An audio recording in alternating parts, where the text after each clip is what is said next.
Hello there folks, welcome back to the Chap's Guide. My name is Ash and I am your host on this journey through men's style, self-development and personal grooming. Now welcome to a special evening, Halloween. Today is a day where often people celebrate the darkness which exists in the world.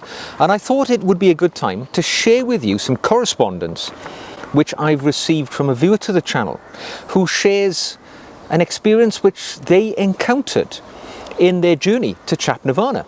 Because the gentleman I'm going to talk about is a man called Henry, who's written to tell me about an experience which he had in acquiring a signature item into his wardrobe. I know we all do it. We all go to the same venues to get these things. And Henry tells us a cautionary tale, which is entirely relevant to this All Hallows Eve tonight, which you may find interesting on your own journey to Chap Nirvana and how you buy items. Now, Henry tells us that he is a man who's about 35 years of age. He's British and he hails from a town called Blackwood in South Wales. It's a place I visited many times myself. It's a pretty average, medium-sized town, ordinary place. And he tells us that he decided to up his game. He'd been a very casual dressing fellow and got to a point in life, 35, he's getting to a stage where he's getting a bit more seniority in his job. It's about time he started dressing like an adult, he tells us. And I think we've all been there. We've all found that period in our lives where perhaps we want to put away the training shoes and the jeans and we want to look a bit smarter. We want to look a bit more like the boss than the subordinates in the place that we work. And Henry got to that stage. And he'd acquired what he describes as a quite functional but conservative outfit. And the item he was missing was an outer coat, and he decided to buy an overcoat. Now overcoats, they're kind of going out of fashion a little bit, which is great if you're somebody seeking to acquire one through the pre-owned route, because I've bought most of my overcoats over the years from eBay. You go online, you'll see a little treasure which somebody, the vendor, doesn't really know the quality of these items. It's maybe an inherited piece from a deceased relative, and they just want to get rid of it, get it out of the wardrobe. So they'll set it off on the cheap. And Henry says he was leafing through eBay, looking at overcoats, and he came across a garment which piqued his interest, and it was a rare Astrakhan overcoat. Now, Astrakhan is rarely seen in the modern world, and certainly this type of overcoat is, when I think of them, I think back to the early 1900s. I've seen images of Winston Churchill wearing an Astrakhan overcoat, and they are particularly notable by the fact that normally the lapels and the collars, they're covered in short, curly locks of wool, and lamb's wool, and this is what normally identifies the Astrakhan overcoat. Now, they're not seen very often today, and even back then they were worn by perhaps the more snappy dresser, maybe the more theatrical dresser, not the ordinary man in the street, certainly landed gentry, people who had a bit of folding cash to spend on the outfit. So the old Henry here, he saw the advert. It was just the seller's description was a little cryptic. It just said that the overcoat had a unique history, and he placed a bid. Now, like I say, if you're in a situation like this, you can often buy these items for a small steal, because people are not bidding on what's an Astrakhan overcoat. I mean, I barely heard of it, and I'm interested in men's style. So the average guy on the street, they're not going to bid for something they're not aware of. So he placed a minimal bid. I think he said 25 British pounds, and sure enough, he won. So he paid his bill, and a week passed, and eventually the overcoat arrived in a dusty, tattered box. Now, Henry tells us that he opened the box and he was delighted to see that what appeared to be this vintage Astrakhan overcoat in great condition. But when he lifted it out of the box, he says he felt as if there was a gust of icy wind had enveloped him, and it had blown through his living room. There was no accounting for it. It was just a sense that he had. However, when he looked at the coat, he was absolutely delighted. It was rakishly stylish, and it looked purely in great condition, even though it was a vintage. It was obviously many, many years old. You know, you could tell, he said he could tell by the quality that it was created in a bygone era, but it had fared well over the passing of time. Now he decided to try it on. And it says here, as soon as he did so, he felt an overwhelming sense of unease fall upon him as a curtain of darkness. And he couldn't account for it. But he said the coat fitted him to perfection. He said it fitted like a second skin, as if it had been tailored for him. Now, even though he had this strange sensation when he put it on, he felt unfazed. He brushed away his discomfort, thinking, you know, it's just unfamiliarity with a garment which is not really seen today. It had obviously had a past life. It was a little dusty, and you know, he wasn't in the process of buying pre-owned garments, so he was unfamiliar with the sort of vintage feel that you often get. But there was a funny feeling when he put it on. Now, he put his hands in the pockets, you know, as I always do when I buy something from eBay, expecting some hidden treasure. But there was nothing there other than a business card. Now, he said the business card was rather flamboyant in nature. The fonts and the printing led him to believe that it was very old indeed. And it was in the name of Victor Grimm. Now, Victor Grimm, according to this business card, was an enigmatic magician at large. That was all that this business card said. So he thought nothing of it, just a bit of history, put the card, you know, back in the pocket as an interesting part of the history of this garment, and went back on with his day.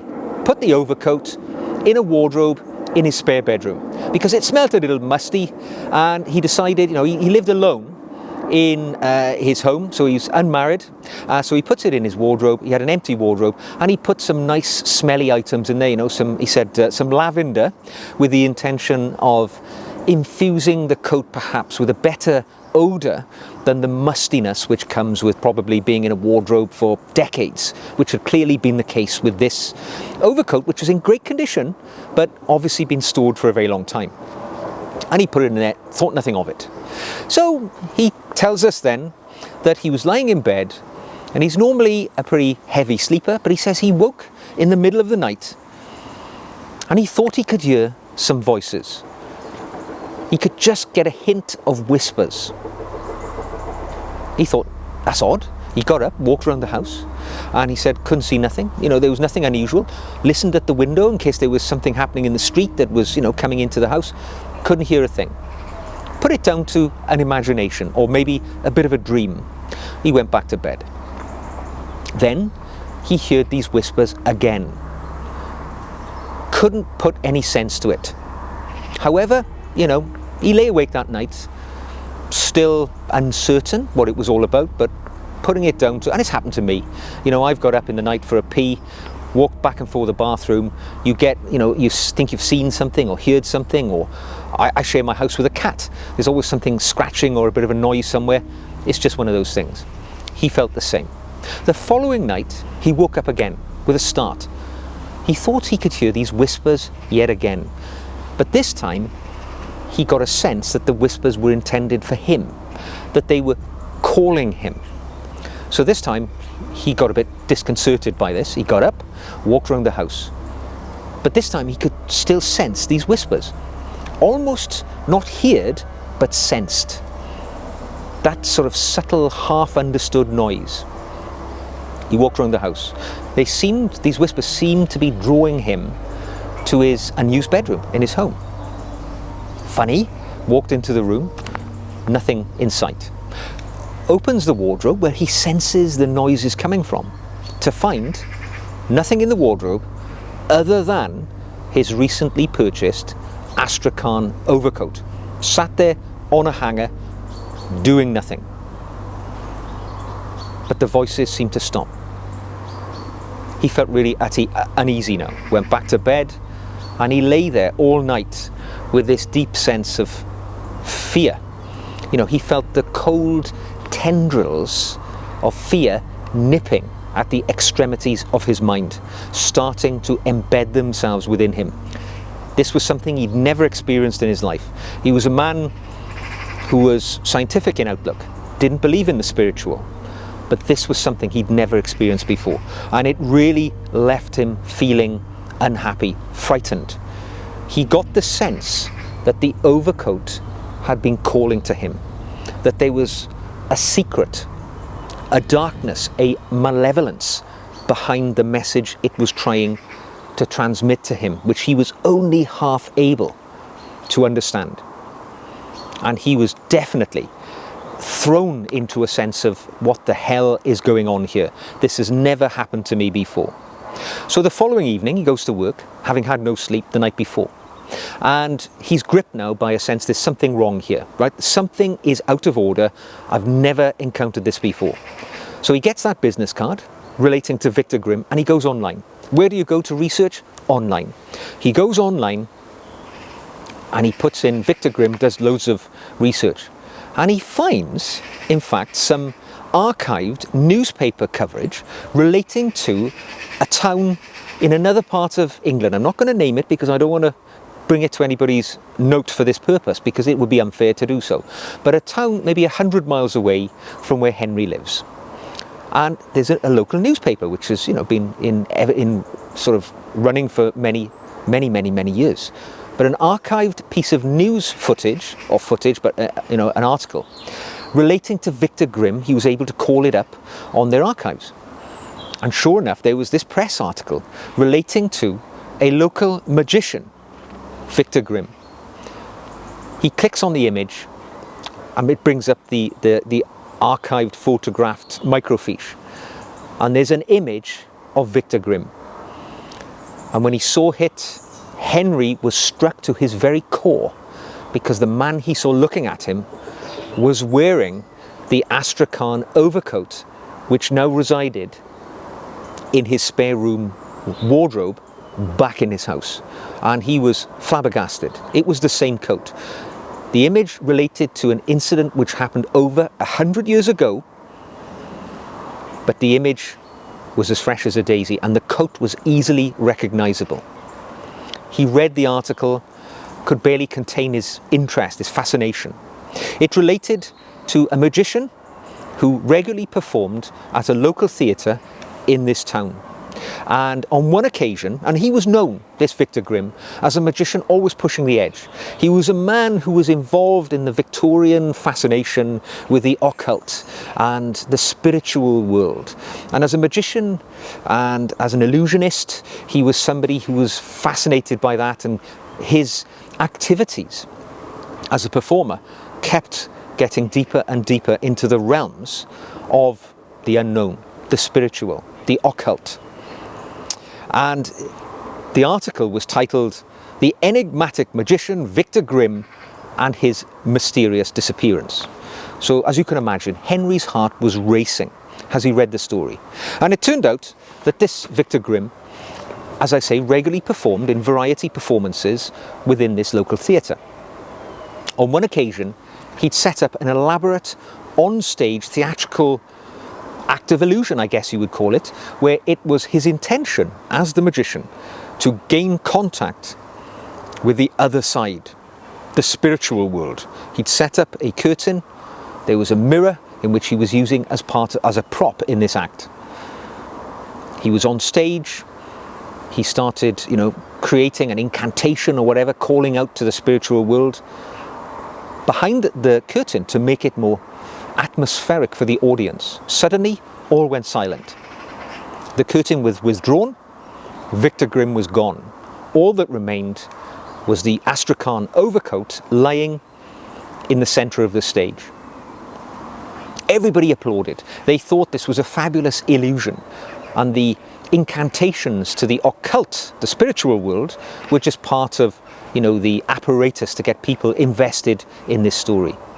However, after the applause died down, nothing happened. Victor Grimm didn't return to the stage. After a few minutes, there was booing from the audience. And eventually, the audience walked out thinking, well, that's a load of tosh. We've paid our ticket money. We didn't get a show. However, the story takes a darker turn because Victor Grimm was never seen again. He seemed to have disappeared off the face of the earth. He never went back to his home. His rooms remained untouched. His Clothing was still left in the dressing room of the theatre. All that seemingly remained of Victor Grimm was this astrakhan overcoat, which he had been wearing when he started this illusion, this act, where he attempted to enter into communication with the spiritual world. That's all people knew. That was the end of the article, which Henry was able to glean this information. Now, he was absolutely struck by this. I mean, he thought to himself, what the hell have I got here? What have I uncovered? What have I discovered? What's in my wardrobe at home? So he went home, thought about this for some time, still had this deep sense of foreboding every time he saw the coat, but something drew him towards it. So he took the coat, got in his car and drove to the local town where this theatre, where Victor Grimm had last been seen. He went into the local library and asked around, where can I find more information about an incident which happened in the town 100 years ago? Luckily, it was a library where people take a strong interest in local history, and they pointed Henry to the local chairman of the local history society, a gentleman called Mr. Thornton, who Henry was able to track down and invited him to his home to have a chat. So along to Mr. Thornton's home he went. Mr. Thornton was able to offer some assistance when Henry shared his eerie experiences around the astrakhan overcoat and what he felt, this sense. When he told this story to Mr. Thornton, the elderly sort of historian, his eyes widened with what was obviously concern and fascination in equal measure. And he said he knew of the Victor Grimm story. He said that Victor Grimm had been known as a troubled soul, obsessed with unlocking the secrets of the underworld, of the afterlife. And this had become the sole focus of his life. He had had a family, but such was his fascination, his almost obsession with the occult, that his family had left him and gone about their lives elsewhere. But Grimm, once he locked onto this, it seemed to take over his life. And however people advised him to, take a more balanced approach to the modern world, in the Victorian era, science was becoming more prevalent. This sense of the occult was losing public favour. But no, Grimm became this man maniacally obsessed with the afterlife and gaining more of its secrets. He travelled widely abroad, seeking information from historic texts in his attempts to open up a link of communication with the other side. His final act, which Henry had now read about in the paper, was further described to him by Mr. Thornton, who had picked up pieces of local information over the years. It was said that this was all an attempt by Grimm to summon spirits from the beyond. And it had gone horribly wrong and had led to his inexplicable vanishing in thin air in front of the townsfolk on the stage on that occasion. Now, by this point, Henry is all in on this story. He's totally invested. He's got the overcoat, he's heard this story, and he thinks, well, the only thing I can do to perhaps close the circle is to go back to the place that Victor Grimm was last seen. Perhaps I'll get a sense, I don't know, find out what's going on. So he gathers up the overcoat, finds out where the theatre is. It's still in existence, fortunately. It's a pretty rough town, and it's yet to be developed and gentrified. It's still an old community where there was industrial work, so lots of old buildings lie in disrepair, and the population has decreased as people have gone to the bigger cities to find gainful employment. So he goes to this old theatre. He finds it crumbling, clearly been abandoned for decades and decades. It's half falling down. The ceiling seems to have come through in parts, the roof is missing, and the entry points, the doors, they've been boarded up over the years, but the boards have been pulled off. He goes inside, this dark, wet, damp, old historical theatre which is falling apart. It stinks of mould, and he said, you could just feel a sense of decay as he walked into the building. There were signs that other people had been in there. He said, I was half concerned that I would bump into a homeless person or somebody who was drunk or taken substances. There was a smell of urine, there were old beer cans lying everywhere, there were signs of drug taking. But undeterred, he walked into the auditorium. The old chairs were all broken down, the stage was, in a terrible state, but he could see that there were posters on the wall from previous acts who'd performed in the theatre. And he was incredulous when one of the posters, which was all peeling off the wall, showed an image of Victor Grimm, the magician, and promoting one of his acts in the theatre.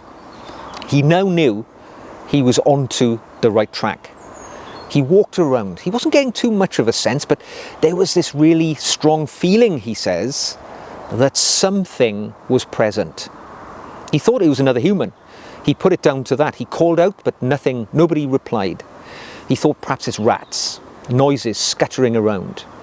He then walked to the back areas of this crumbling theatre, into what must have been the dressing room. And again, he got a strong feeling, an almost incredible sense of presence. He looked around this old room, and again it was rubbish and detritus of, the homeless and the vandals who go into derelict buildings of this nature. Everything was dark and wet was running down the wall. There was mould. It was filthy. But standing in the corner of the room, totally out of place in such an environment, was a full-sized mirror. And the mirror appeared to be in immaculate condition. It had bronzed edging, and the mirrored glass, full-size 6-foot mirror, was perfectly intact and clean. And he was dumbstruck. How could such a thing be in such a place? Surely it would have been stolen. It appeared to have material value, and there was nothing else of value in this building. And if not stolen, destroyed, because vandals, they just can't stand to see attractive things. Somebody would have thrown a brick at it or, toppled it over and smashed it. He couldn't understand why this mirror was in the corner of the room. But something was drawing him towards it. Now he was, at this point, don't forget, wearing the Astrakhan overcoat that he'd put on, because he thought, if I wear this into the theatre, perhaps I'll get a sense, perhaps I'll have an understanding of what this is all about. So he stands in front of the full-length mirror, and he is absolutely befuddled. His brain, his modern scientific thinking brain, cannot understand what he is seeing, because he's standing looking in what appears to be a mirror, but looking back at him is not his reflection, but the reflection of the man whom he saw in the newspaper article and whom he recognized as being the magician Victor Grimm, standing there looking back at him, wearing the same Astrakhan overcoat that he himself is wearing. He cannot understand it.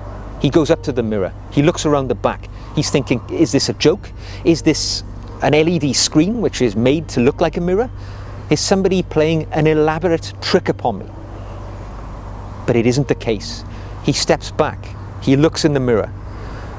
There is Victor Grimm, wearing the same overcoat. Grimm appears to be living. He is alive inside the mirror, looking back at him. They lock eyes. There is a sense of recognition and understanding. He's not looking at a recording. He is looking at another human being for whom he has now made actual eye contact. There is a connection between them. And Grimm starts waving. He's trying to say something, but of course there's no sound. And suddenly, inexplicably, as Henry is looking at this image, he feels the overcoat tense, as if the overcoat itself has become a living thing and it has taken a closer grip upon his body. And he understands what he needs to do. He doesn't understand how it's happened or what has happened, but he gets the sense that Henry Grimm is trapped inside, somehow, spectrally, inside that mirror, and is looking at him. And he knows he has to break the mirror in order to release the soul of Victor Grimm. He looks around. How can he break the mirror? Of course he's in a derelict theatre. Lots of bits of the ceiling have crumbled down. There's large rocks and bits of plaster lying around. He goes to reach down to pick up a piece of thick plaster that he intended to throw at the mirror. But as he does so, the overcoat takes a grip of him.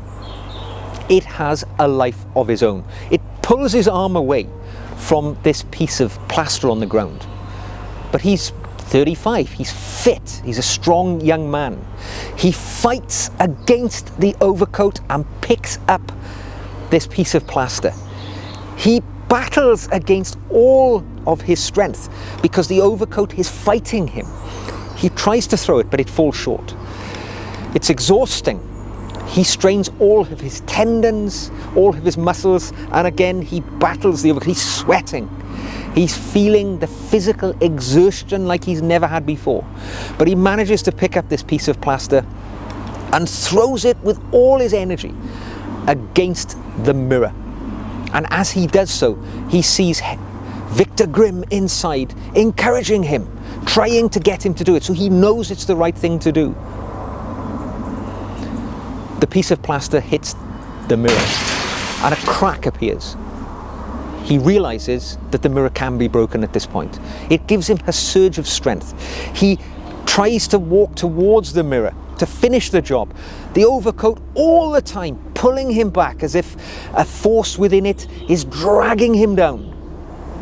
But not before he gets close enough to lash out his foot, connects with the glassy mirror, and that crack expands and expands. And it's about to break. He looks again, he catches the eye of Victor Grimm. There's a nod, a recognition. He recognizes the wording that comes from the silent mouth. Thank you. The glass shatters and falls to the ground. And suddenly, as that happens, Henry senses the power within the overcoat, which has been constraining him, relaxes. It's gone. And the pile of shattered mirror on the ground, he can't be sure, but as he looks at it, he sees an ethereal mist rising from it and disappearing. And in his mind, he knew what it was. It was the tangible spiritual soul of the magician Victor Grimm, who had been held in thrall in the power of this overcoat by some ancient occultish incantation for over 100 years. That was his soul escaping to its rightful rest. And he was now released from these demons which seemed to have been containing the overcoat and were infused within its very stitches and material. He took some time to get his breath back. Of course, this was incredibly intense experience for a young man, unlike anything he'd ever had before. And he walked out of that theatre and amazed. It had all gone. Everything which had happened was now behind him. He went home, took off the Astrakhan overcoat, hung it in his wardrobe, and he says here, that's where it remains today. As yet, not worn since. And this situation occurred last year, so a year or so ago.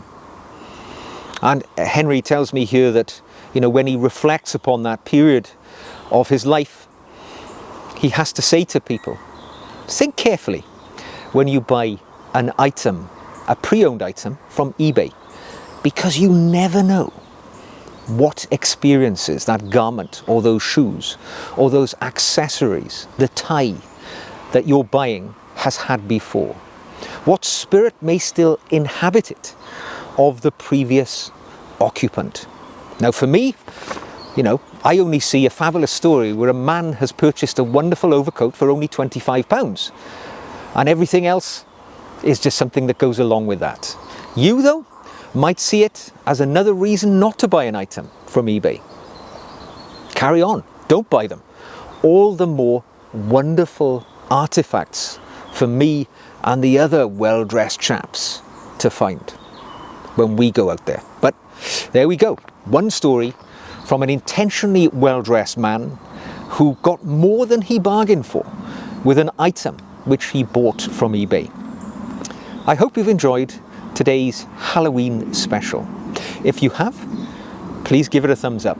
If you'd like to see more, click the subscribe button. If you'd like to support the channel, you could buy me a coffee. You can even become a patron and benefit from the additional video content that I create, especially for my patron friends. So until the next time, take care.